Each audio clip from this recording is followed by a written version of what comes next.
కుల రాజకీయాలు ఎంతగా ఆంధ్రప్రదేశ్లో రాజ్యమేలుతున్నాయనడానికి ఒక ప్రత్యక్ష ఉదాహరణ గత కొద్ది రోజులుగా జరుగుతున్నటువంటి పిల్లా సాయి మాధవ్కు సంబంధించిన ఏదైతే మిస్సింగ్ కేసుగా నమోదైనటువంటి అంశం ఉందో దాని మీద కాపు కులస్తులకి సంబంధించి ఏదో అన్యాయం జరిగిపోతుంది, లేకపోతే కాపు సంఘాలకు సంబంధించిన వాళ్ళు ఎవరో పట్టించుకోవడం లేదు, లేకపోతే కాపులకి ఏదో అన్యాయం చేసేస్తున్నారు ఈ ప్రభుత్వంలో అని చెప్పి చెప్తున్న సోకాల్డ్ పెద్ద మనుషులు ఎవరైతే ఉన్నారో ఈ రోజున వాళ్ళని ప్రశ్నించే అంశం ఏంటంటే 2022 మార్చిలో జరిగినటువంటి ఈ ఉదంతం.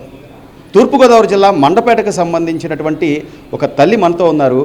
ఆ రోజున ఆమె కొడుకుని కేవలం ఒక చిన్న కేసు నమోదైతే దానికి పిలుచుకొచ్చి అతన్ని తీసుకొచ్చి చిత్రహింసలకు గురి చేసి అతను ఆత్మహత్య చేసుకునేలాగా పొడిగొలిపినటువంటి అంశం ఏదైతే ఉందో, ఆ ఉదంతం ఏదైతే ఉందో ఆ తల్లి మాటల్లోనే విందాం. అమ్మ నమస్తే. ఆ రోజున ఏదైతే శ్రీకృష్ణ భగవాన్ మీ అబ్బాయి చిన్న కేసు కోసం అంటే ఉద్యోగం చేసుకుంటున్న అబ్బాయిని పిలుచుకొచ్చి పోలీస్ స్టేషన్లో చిత్రహింసలకు గురి చేసి ఆ అబ్బాయి ఆత్మహత్య చేసుకునేలా పురిగొలిపిన అంశాలు ఏంటి, అప్పుడు జరిగిన ఘటనకు సంబంధించిన ఏం జరిగింది? మా అబ్బాయి అండి హైదరాబాద్లో జాబ్ చేసేవాడండి. జాబ్ చేసి అబ్బాయిని తీసుకొచ్చండి. మా అబ్బాయి మీద లేనిపోయిన ఆరోపణ కేసులు పెట్టండి. కర్ర దుర్గాప్రసాద్ కానిస్టేబుల్ గారిని పంపించి మా ఇంటికి ముందు అర్జెంట్గా మీ అబ్బాయిని రమ్మంటున్నారు, మీ అబ్బాయిని తీసుకురమ్మంటున్నారని సిఏ గారు రమ్మంటున్నారని కానిస్టేబుల్ వచ్చాడండి. కానిస్టేబుల్ వచ్చి మా బాబు లేడమ్మా హైదరాబాద్లో జాబ్ చేస్తున్నాడు, మా బాబు ఎందుకంటే మీ బాబు కనుక రాకపోతే కనుక సిఏ గారు చాలా కోపంగా ఉన్నారు, మీరు కానీ రాకపోతే మీ పేరెంట్స్ని తీసుకొచ్చి జైల్లో పెట్టమన్నాడు అని చెప్పారు. కేసుకు సంబంధం అసలు ఏంటి, ఎవరు దీని వెనక ఉన్నది, ఎవరు, ఏం జరిగింది, ఎందుకు మీ అబ్బాయి ఉద్యోగం చేసుకునే పిల్లోడిని పిలిచి టార్చర్ చేయాల్సి వచ్చింది? ఆ రోజు వెనకాల ఉన్న వ్యక్తి అండి సత్య సోమిరెడ్డి అండి. దీని అంతటికే కారణం సత్య సోమిరెడ్డి అండి. ఎవరైనా మీ కుటుంబంతో ఏంటి ఆయనకు సంబంధం? మా కుటుంబానికి మాకేమీ సంబంధం లేదండి. ఆ పిల్ల తండ్రి అండి మల్లూరు రాణి, అతనికి అదే ఇద్దరికి అక్రమ సంబంధం వల్ల అతనే హ్యాండిల్ చేసేవాడు. ఇంట్లో ఏదొచ్చినా ఈయనే హ్యాండిల్ చేస్తాడండి. ఆ పిల్ల తల్లికి సంబంధించి తండ్రి సంబంధం ఏమీ లేదండి. ఈ సత్య సోమిరెడ్డి ఇల్లీగల్గానే ఆయన ఉంటాడండి. ఆయన ఏది చెప్తాదండి ఈ సత్య సోమిరెడ్డి ఆయన మాట అంటండి మాకు వచ్చి మా బాబుని పిలిపించి నీ మీద లేనిపోని కేసులు పెడతాను, నాకు సీఏ తెలుసు, నాకు ఎస్ఐ తెలుసు, అలాగనేసి మా బాబుని కేసు పెట్టండి. ఏ కారణంతో అసలు జరిగింది ఏంటి? ఏముంది మల్లూరు రాణి నాగరాజన్ మా ఇంటి ముందు ఉండేవారండి. మా ఇంటి ముందు ఉంటే అమ్మాయి మా అబ్బాయిని ప్రేమించిందండి. కీర్తిశ్రీ అండి. మా ఇంటి ముందు అద్దెకు వచ్చారండి. లేదండి మా ఇంటికి అప్పటికి 5 నెలలు అయిందండి అద్దెకు వచ్చి. 5 నెలలు అయిందండి. మా ఇంట్లో కదా, మా ఇంటి ఎదురు, మా ఇంటి ముందు దగ్గరలో మా ఇంటి ముందే అండి అద్దెకు వచ్చారండి. మా పొజిషన్, మా పిల్లల పొజిషన్ గట్టా చూసి మా పిల్లోడిని లవ్ చేశారంటండి. ఇందుకే త్వరగా లవ్ చేశాను కదండి. మా బాబుని దగ్గర 3 లక్షల దాకా వాడుకున్నారండి. మా బాబుకి వాళ్ళకి ఆర్థిక సాయం కానీ వాళ్ళు ఎక్కడికైనా వెళ్ళాలన్నా తీసుకెళ్ళి సినిమాలకి, షికార్లకి, రంపచోడవరం, మారేడుమిల్లి ప్రేమించుకున్నారు, వాళ్ళు కలిసి తిరిగారు, ఖర్చులు ఆ అబ్బాయి కూడా వాళ్ళ కుటుంబానికి కూడా కొంత ఆర్థికంగా డబ్బులు కూడా ఇచ్చిన 3 లక్షలు ఇచ్చారంటే 3 లక్షలు సాయం చేశాడంటే. ఎప్పుడైతే అప్పుడప్పుడు ఇచ్చి 3 లక్షలు ఇచ్చాడంటే. ఓ ఫోన్ కొనిచ్చానమ్మా, సైకిల్ కొన్నాను, బండి కొన్నాను, వాళ్ళ ఇంట్లో ఏది వచ్చినా నేనే చూసుకునేదండి. అలాగనే నమ్మించి నన్ను మోసం చేశారు. ఈ ఆలయం నా మీద లేనిపోని కేసు పెట్టాడని బాబు అదే చెప్పాడు. ఈ వ్యవహారంలోకి అసలు సోమిరెడ్డి ఎందుకు వచ్చాడు? సోమిరెడ్డిని ఎవరు ఇన్వాల్వ్ చేశారు? మల్లూరు రాణి అండి. మల్లూరు రాణి ఇన్వాల్వ్ చేసండి. మాకొద్దు, మేము అంటే మా బాబుని తప్పించేస్తా కదా. మా బాబు ఏమో సిన్సియర్గా ప్రేమించి మేము ఇద్దరం ప్రేమించుకున్నామా, మమ్మల్ని ఎడదెత్తా చూస్తున్నారు, నేను వద్దంటానికి. అలాగని మల్లూరు రాణి, నాగరాజు, సత్య సోమిరెడ్డి ఆడిన నాటకం అండి. సత్య సోమిరెడ్డి కొంచెం మరి బ్యాక్గ్రౌండ్ ఏంటంటే కొంచెం అధికార పొజిషన్లో ఉన్నాడండి. తనకంటే అండి రామచంద్రపురం డిఎస్పీ రామచంద్రారెడ్డి గారు తెలుసంటండి. ఈ రామచంద్రారెడ్డి గారు ఈ కర్ర దుర్గాప్రసాద్ని ఫోన్ చేసి మా ఊళ్ళో వస్తున్నారు, నువ్వు ఆ పిల్లోడిని ఎలాగైతేనే చిత్రహింసలు చేసి ఆ పిల్లోడికి ఏదోలాగా భయపాంతులకు గురి చేసి ఏదోలాగా మాకు లొంగట్లేదని చెప్పారంటండి. మేము ఎలా చెప్పినా లొంగట్లేదాడు, నువ్వు ఎలాగ ఏం చేస్తావు, నీ ఇష్టం వచ్చినట్టు నీ యాంగిల్లో పిలుచుకొచ్చారు పోలీస్ స్టేషన్కి వచ్చిన తర్వాత మీ అబ్బాయి మీద ఏం కేసు పెట్టామని చెప్పారు, లేకపోతే ఏం కేసు పెట్టలేదండి, ఏం పెట్టలేదండి. మా పెద్దల ద్వారా పంపించండి, మా ఆయన గారు మా తమ్ముడు మాకు తెలిసిన పెద్దల ద్వారా పంపిస్తండి. మా బాబుకి ఏ మీద ఆ కేసు పెట్టాము ఈ కేసు పెట్టాను, ఏమి కేసు ఎఫ్ఐఆర్ ఏమి రాయలేదండి. ఎఫ్ఐఆర్ రాయకుండా మా బాబుని తీసుకెళ్ళి రూమ్లో తీసుకెళ్ళండి, సెల్లో పెట్టండి. 18 దెబ్బలు ఇంకా కదలకుండా లాఠీతోటి ఇష్టం వచ్చినట్టు ఇంకా ఎలా కొట్టాడో అర్థం కాలేదండి. పచ్చి బూతులు తిడుతూ దుర్భాషలాడుతూ నువ్వు బతుకుండి వేస్ట్, నువ్వు సత్తే నీకు నువ్వు ఉపయోగం ఏంటరా, నువ్వు ఎదరోళ్ళు ఇబ్బంది పెడతావా అంటే ఏమండి మేమిద్దరం సోమిరెడ్డి అనే అతని ప్రోద్బలం అతను చెప్పడం వల్ల సోమిరెడ్డి ఆ రోజున ఈ సోకాళ్ళు కాపు నాయకులు అంటే మీకు సంబంధించిన నాయకులు ఎవరు చెప్పామండి. కాపు నాయకులకి చెప్తే మాది అంత వెన్వాల్ చేయలేదండి. చెప్పడం పెద్ద నాయకుల దగ్గరికి వెళ్ళి మన కాపు నాయకుల దగ్గరికి ఫస్ట్ వెళ్ళామండి. మేము జిన్నూరు సాయిబాబు గారి దగ్గరికి వెళ్ళానండి.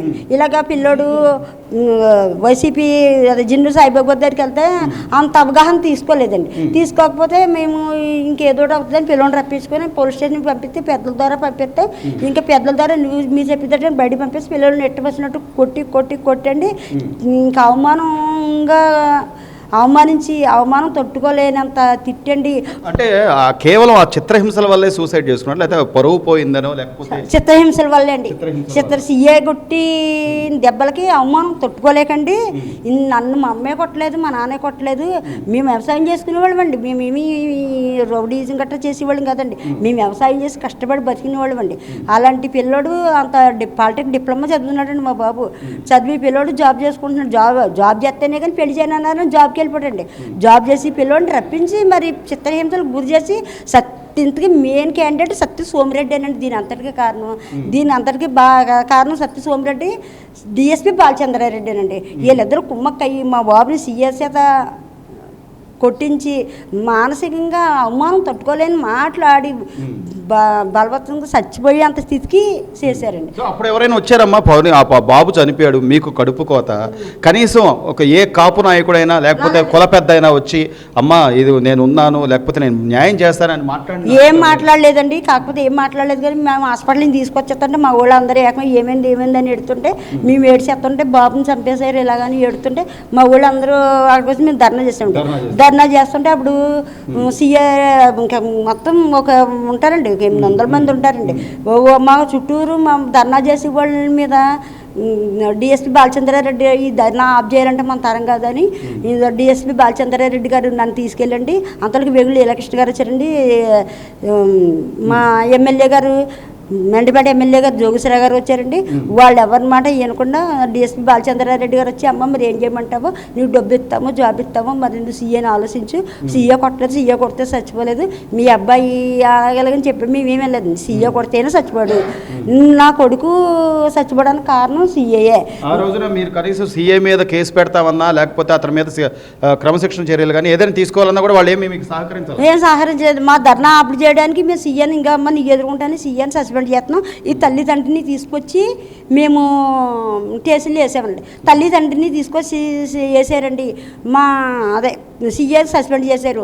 మరి సత్య సోమిరెడ్డి ఏమి వేయడాను, సత్య సోమిరెడ్డి లేడమ్మా కొంచెం దూరంగా ఉన్నాడు. అలాగని బాలచంద్రారెడ్డి కవర్ చేసేసండి. ఇంట్లో ఉన్న మనిషిని అరెస్ట్ చేయకుండా యాంటిక్ బెయిల్ తెచ్చుకునేదాకా లేని పరారిలో ఉన్నాడని మమ్మల్ని మబ్బి చేసి చేసి దీని అంతటికి మూల కారణం తోట తిరుమతులు గారండి. అయ్యో మా తోటి పిల్లోడు పోయాడు, మా పిల్లోడు ఏమి రౌడీజం కాదండి, మా పిల్లోడు గుడ్ పర్సన్ అండి, మేము బంగారులాగా చదివించుకుని వ్యవసాయం చేసుకుని మా పిల్లలు చదువుకుని గుడ్డుగా ఉండి పిల్లోడిని తీసుకొచ్చి ఇలా చేశారు అని ఆ రోజు ఇంత కృతజ్ఞత కాదు కదా. కనీసం అమ్మ నీకు నేను భరోసాగా ఉన్నాను, ఏమైందా అనకుండా తన అనుసరిని నా ఇంటి చుట్టూరు పెట్టి అలా గొప్పుకోమని ఇలా గొప్పుకోమని కేసు ఇస్తాను, జాబ్ ఇస్తాను, డబ్బు ఇస్తాను అని గట్రా చెప్తే మాకు జాబ్ గట్రా చేసేవాళ్ళు ఎవరు లేరమ్మా, మా అంత జాబులు గట్రా మాకు అక్కలొద్దు, మా బిడ్డ మాకు కావాలని మేము ఎడుతుంటే మా పిల్లోడిని తీసుకెళ్ళి మా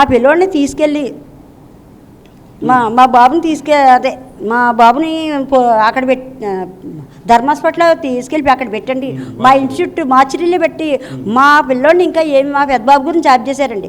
మా పిల్లోడిని ఈలోగా మాతో బేరాలు పెట్టాడండి.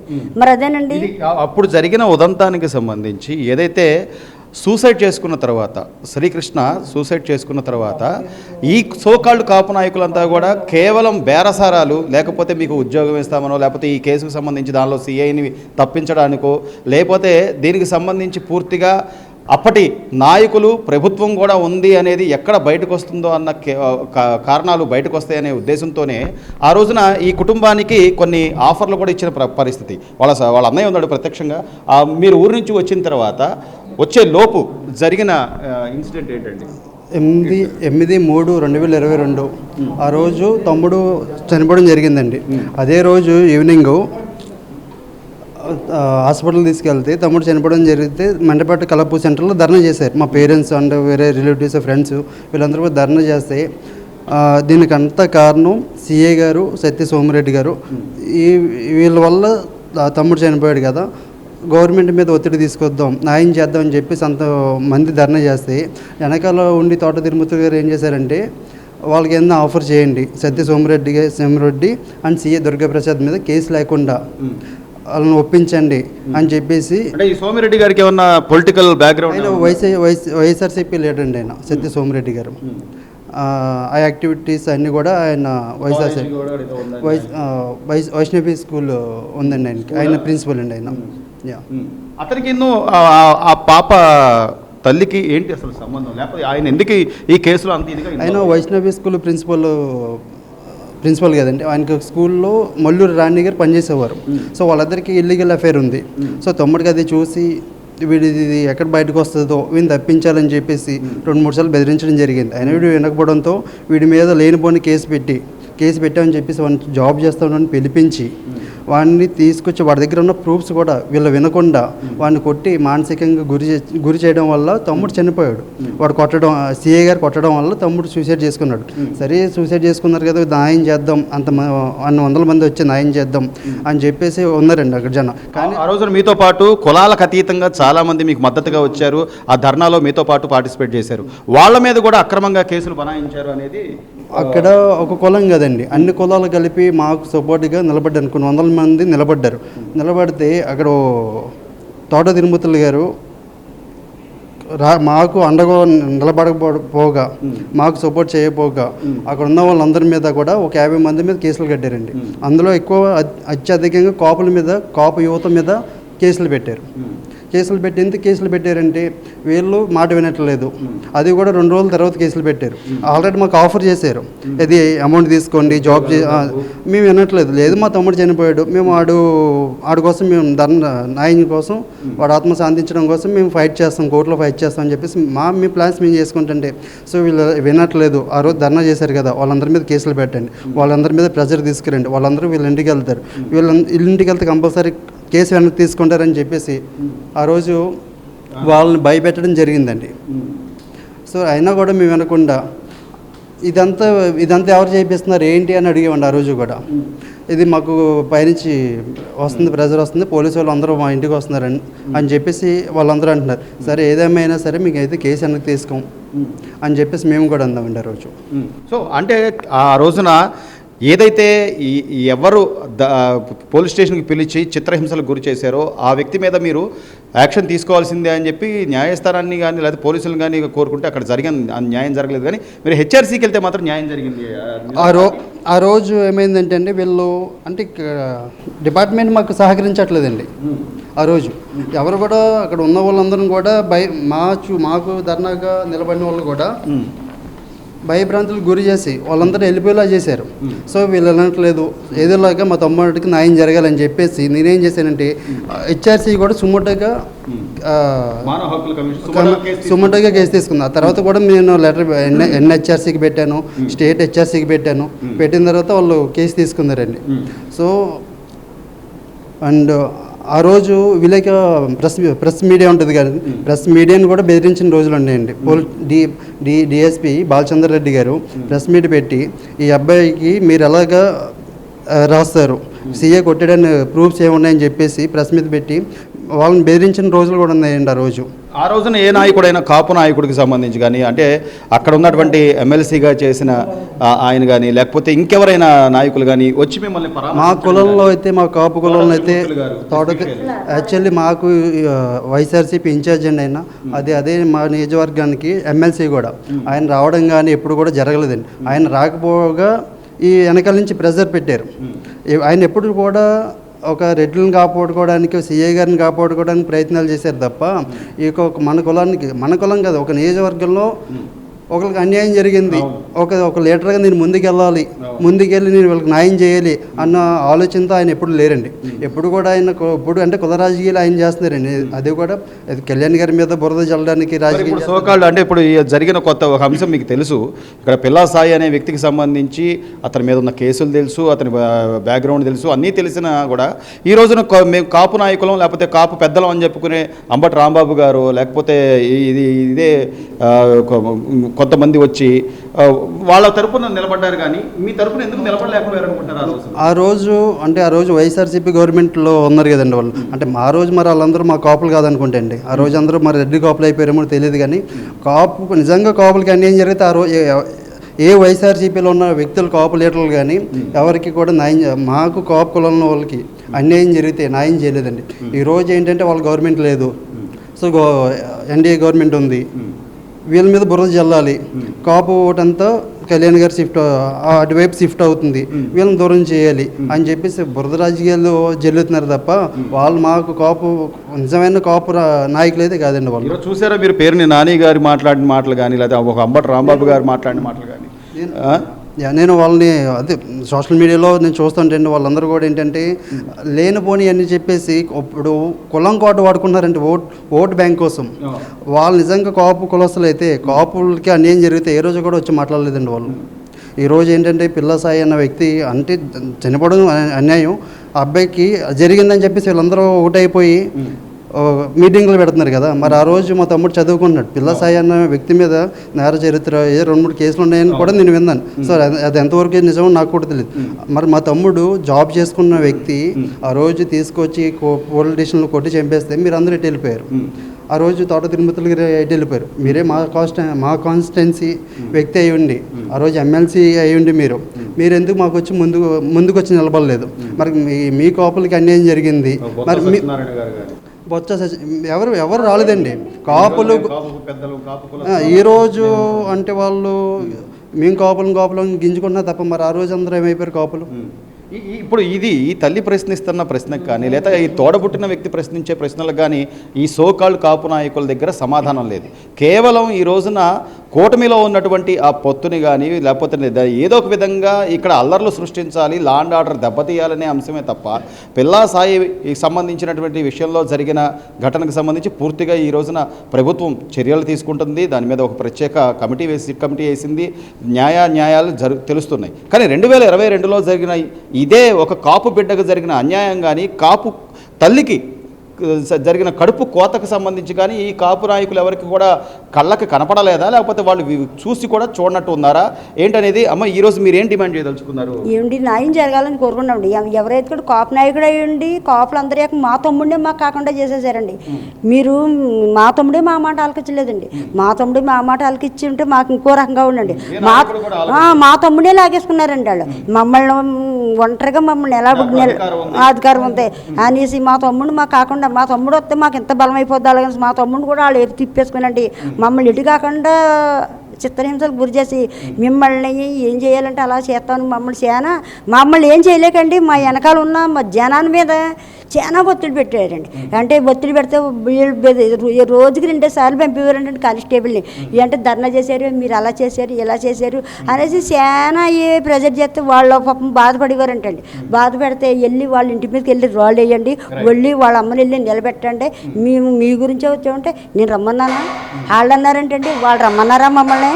వాళ్ళు ఏం రమ్మలేదే, వాళ్ళకి అన్యాయం జరిగింది కాబట్టి మేము అయ్యో పాపమని నుంచి చూసాం. అది మీరు కేసు పెట్టి మీరు కేసు రాశారు, వాళ్ళు రమ్మలేదు, మేము వెళ్ళలేదు అని తోట తిరుమతి గారు బుద్ధి వచ్చేలాగంటండి జనం మాట ఇవ్వడం జరిగిందంట. కనీసం మానవ హక్కుల కమిషన్ ఆశ్రయించారు కాబట్టి ఆ సీఏని సస్పెండ్ చేయడం అయినా జరిగింది. మీకు ఇప్పటికైనా న్యాయం జరిగింది అనుకుంటారా, లేకపోతే మీకు ఏమైనా న్యాయం జరగాలని ఇప్పుడు వస్తున్న ప్రభుత్వాన్ని ఏం కోరుకోబోతున్నారు? నేను ఇప్పుడున్న గవర్నమెంట్ని ఏమంటున్నానంటే సార్, మేము కోర్టులో ఫైట్ చేస్తున్నామండి. ఆ కోర్టులో ఏంటంటే 4 years నుంచి మేము వెళ్తాను, హీరింగ్ వెళ్తాను, ఎవ్రీ మంత్ అయింది.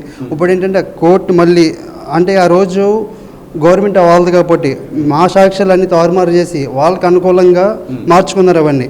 ఈ గవర్నమెంట్ నేను ఏమడుగుతానంటే మళ్ళీ రీఇన్వెస్టిగేషన్ చేసి మా తమ్ముడి కేసు మళ్ళీ ఓపెన్ చేసి ఒకసారి మా నుంచి సాక్ష్యాలు మళ్ళీ అన్నీ తీసుకొని మళ్ళీ స్టార్ట్ చేయాలని చెప్పి